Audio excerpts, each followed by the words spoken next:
I remember a story from when I wasn't even 20 years old, and I am no spring chicken.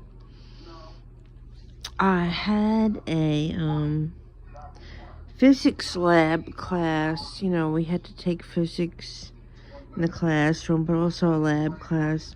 I think it was physics lab class. It was either that or it was biochemistry, but it was a science lab class.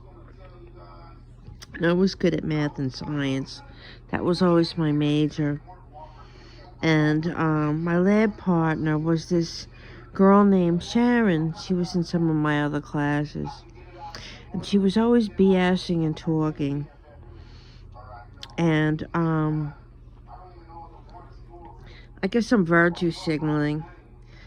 She was my lab partner, and I did all the effing work while she just kind of sat there. And something happened at the end of the semester.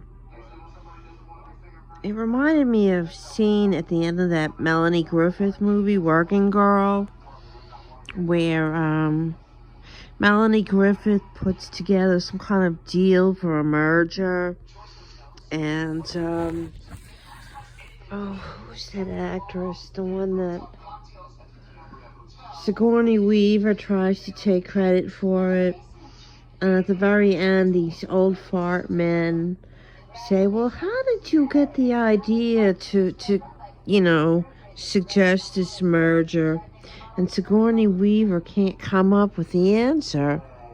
But Melanie Griffith tells the old man, how she listened to some radio show and how she got the idea to make the two merge and put their resources together.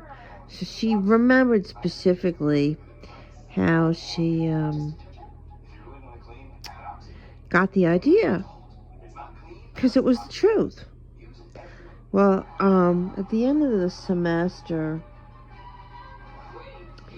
I got an A in the lab class, and my lab partner got like a C. So she started arguing, and it was like a really old teacher. Well, at the time, we thought he was really old. And all I remember was he had a Polish last name. And so this girl, Sharon, was being arrogant and was arguing and yelling about the marks. And he said something like, he asked her how she got her work done, and he said, well, the whole semester I observed your lab partner was doing all the work, doing all the calculations, doing everything, but you got to put your name on it and kind of ride on her coattails because you just happened to be her lab partner, but she was the one doing it all while you were sitting around, talking and laughing. And he told her off, and she got mouthy with him and everything. And I guess he noticed who was doing the work, or that I knew how to do the calculations to come up with the answers and the percent error and all this. I remember doing those calculations. And the proof is always out there. I remember months ago on YouTube going on some sort of a panel discussion, and there was a man by the name of Tarabu, and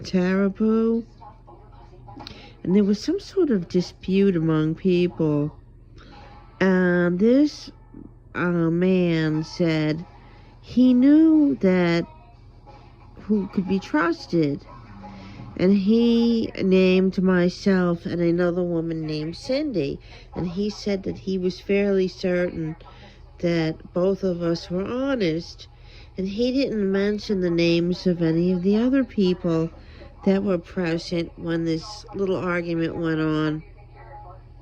And one of the people that he didn't mention got a bee in his bonnet and kind of went on and on. But the thing is that person had a reputation for not being as honest. Well, just like at the end of the semester, Sharon, my lab partner, didn't have a good reputation, but the teacher had observed who was doing the calculations and who knew all the nonsense, the science class. I guess other people, if they're just sitting back and they're being objective, they know who's telling the truth. And if you're the one that goes around lying and trying to ride the coattails of the person that's calculating and doing the lab reports and everything, I think you're going to be pissed off when people start realizing. And by the way, if you can't realize who's telling the truth and you're giving credit to the lab partner that isn't doing the calculations, all it is I won't sugarcoat it by saying that you're gullible. I'll just say you're stupid. Anyway, everyone, have the day that you deserve. Bye.